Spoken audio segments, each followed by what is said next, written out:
who's clicking update on the Google, right? Mm-hmm. We want constant updates because we're so worried about the future, which is fine, but it's causing that stress response system.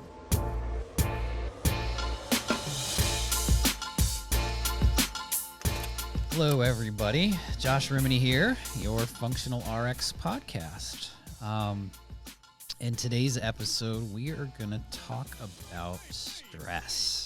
Who's not stressed right now? Depending on when this releases, hopefully you're not stressed anymore, but we never know. Yes. They've been dealing with coronavirus and how to stay healthy and pandemics. Quarantined with your kids.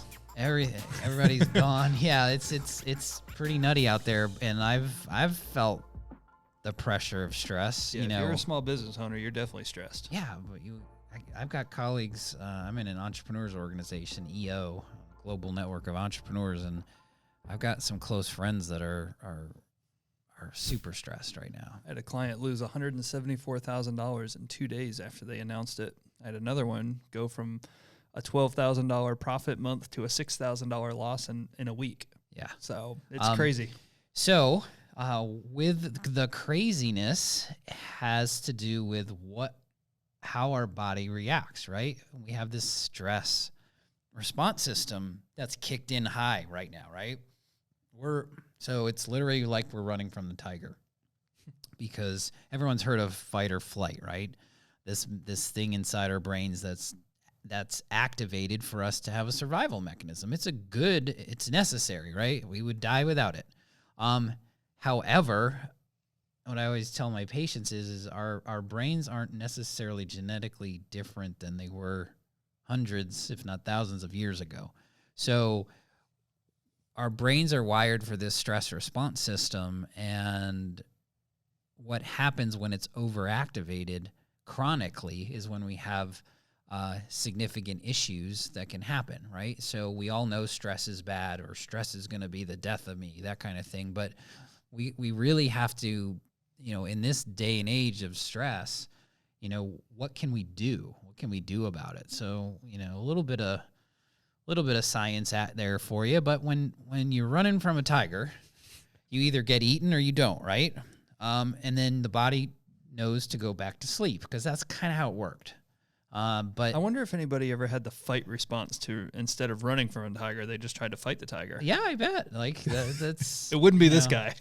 So it's one of those things, or the bear, or whatever comes in front of you, right? So we have this surge of cortisol and adrenaline, and then the body's supposed to has a result, and then that surge goes down, and then someone goes to sleep. That's kind of how it's supposed to be. But when the stress response system is continuously activated, we don't have really the capacity to hold that, right? Mm-hmm. So what happens to the body when you're trying to run or fight a tiger? Well, blood flow shunts from your gut, goes to your muscles, cortisol hits the brain, makes you more alert, right? So you can be more actively seeking refuge or whatever it is, right? So those things are all good for us, but when those things are chronically activated, they become problems. Right. So this is where inflammation sets in, it wreaks havoc on the gut, blood sugar dysregulation. So I get a lot of patients that are in stress or under chronic stress. They're like, Josh, I eat right, I exercise all the time, and I still can't lose weight. And I'm like, well, where's your weight? It's like, well, it's in my belly, or it's in my hips. Women tend to carry that stress weight, okay? That's physiological. Your body's holding that energy because it's thinking that it's going to have to keep running, right? So, and then we get chronic insomnia. We get these types of things because cortisol, the stress hormone, is counterbalancing to sleep hormones like melatonin and serotonin. So we've got people that are chronically stressed. They're going to run from the tiger. The brain is smart, and it realizes, well, what's going to happen is, all right, I get to sleep, but I'm going to predict that this is going to happen again. So it starts firing up the engines when you're sleeping, and You can't sleep when there's a surge of adrenaline or cortisol coming in, right? So I asked the question. I was like, they're like, do you have insomnia? I'm like, yeah. And I'm like, do you wake up like clockwork 2, 3 a.m. in the morning, every single morning? And they're like, yes, that's me. I'm like, we got to work on your cortisol. We got to figure some of these things out. So if you wake up, if you're a chronic insomniac, what do? We go to the sedative hypnotics. We try to dumb the brain to sleep, but I like to work on the stress first. Yeah, you're always on the other side of things rather than saying, "Oh, well, this can fix it." No, where's the problem Because we starting? think it's like, I can't sleep. And it's like, well, why can't you sleep? Right. And so we always address where the person's stress level is. And it's always that same thing. Easy to say, hard to do. How do you reduce stress, right? So we put up stress and cognition packages. We have different ways to deal with stress. And one of them is just, what restoration techniques are you using? What mind-body type things could you be doing? There is so much research on mindfulness and meditation and things like that help get the body's stress response into that relaxed state and retraining the brain. We know that the brain has neuroplasticity, which means it can be rewired. We're not hardwired, but what happens over time is when you have a stress response system and this reaction happens a lot, then our brains get wired up tight for that stress response system. This is where we call it short fuse, right? When you say, well, I get angry so quick and you're snapping so quickly, is because the brain's wired to go into that fight or flight freeze mode so quickly, just on the drop of a hat. This is why people get road rage, right? This is why people are losing their patience with all this stuff going on, right? Doing things that are, even things like deep breathing, smiling, laughter. They're physiological responses. Doing these things can help. I always call it doing nature hikes. There's a term called forest bathing. Forest bathing? Bathing, like bathing in the forest, where you actually just Probably tough from Dilworth. Submerge yourself in the forest actually has proven to lower the stress response system. See, my wife doesn't understand why I want to go hiking all the time. I'm just trying to bathe in the forest. I've got to let her know. She needs to listen to this episode. There's a Japanese or Chinese term that literally translates to forest bathing, and is used by Buddhist monks and things like that, and literally like these high profile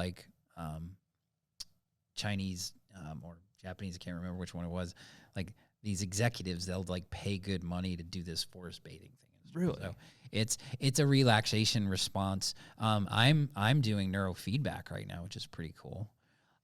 Which is getting, so we control 10% of our brain, and there's 90% of it that kind of is on autopilot that we don't do anything with. And so I'm doing some stress response type things with neurofeedback, or some. And it's a form of biofeedback. So you get feedback, and then the body can relearn.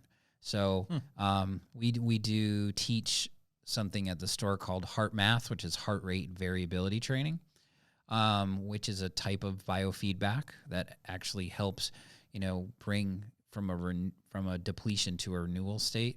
So it's similar to a meditation, but it's really called a concept of coherence, where all your wavelengths in your heart, your brain, whether it's chemical, emotional, electrical, we have all these types of hormonal, these signals, right? And so there's a thought process, if you can get all of them in a coherent waveform, that the body's sympathetic overdrive, which is the excited state, can go into more of a parasympathetic drive, which is that relaxed state.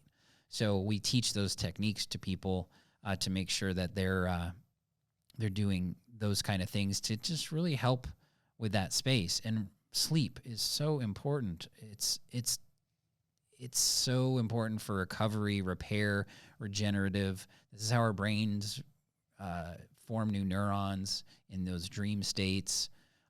So we really try to address that in a lot of patients.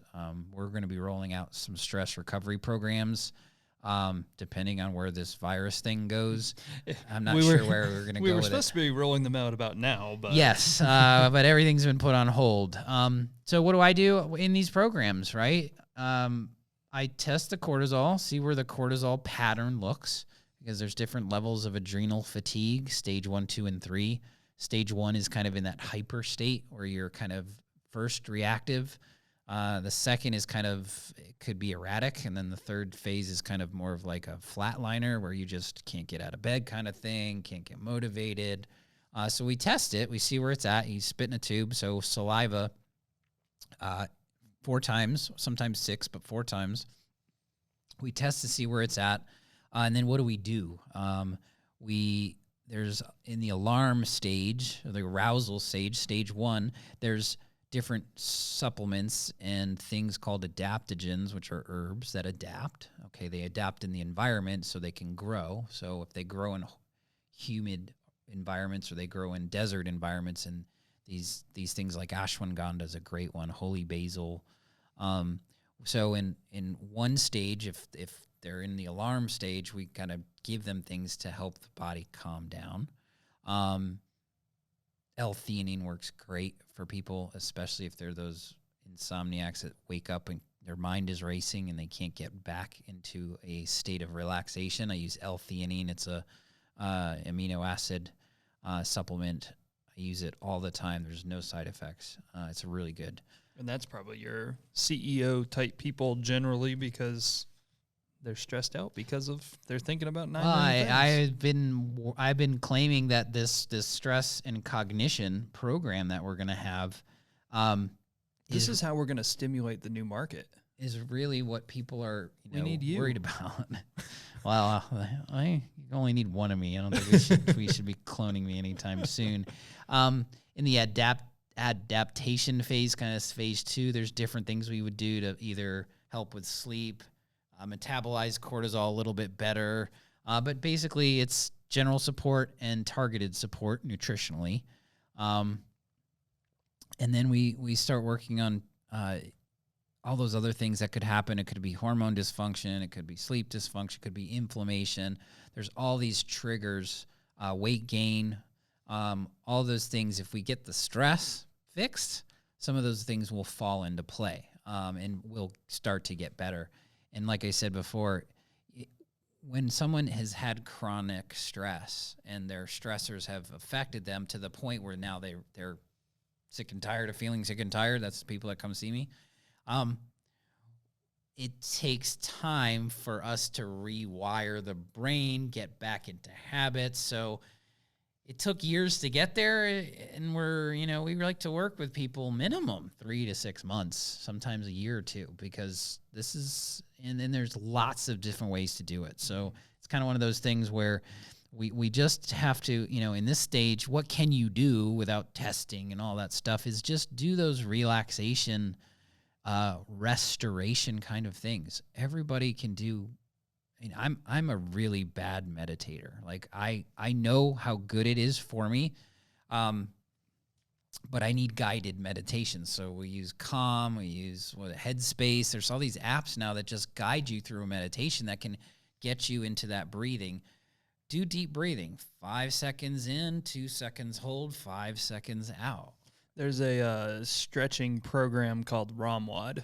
So it's range of motion workout of the day that I stumbled on back when I owned the gym. But while you're stretching, you get some of that stuff. They do some deep breathing techniques. Yoga is very good. Yoga is a form of meditation, right? Mm-hmm. It's so if you're stretching and you're focusing on the breath and you're focusing on the present, right?